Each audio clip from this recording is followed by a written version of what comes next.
falls ito. Aura, Remedios, at saka Abad.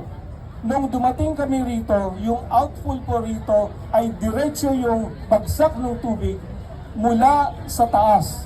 Ito yung wastewater mula sa taas na hindi nililinis. So ang ginawa namin dito, doon din bumabagsak yung tubig bagyo, stormwater. So ang ginawa namin, in-extend namin yung outfall na yan to 400 meters.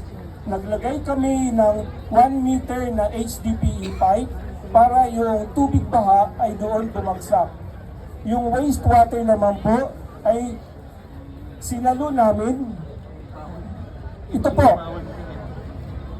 Kung makikita ninyo yan, sinalo naman namin yan para yung wastewater ay dumiretso doon sa Manila Yacht Club at nagtayo kami ng STP o Sewage Treatment Plan.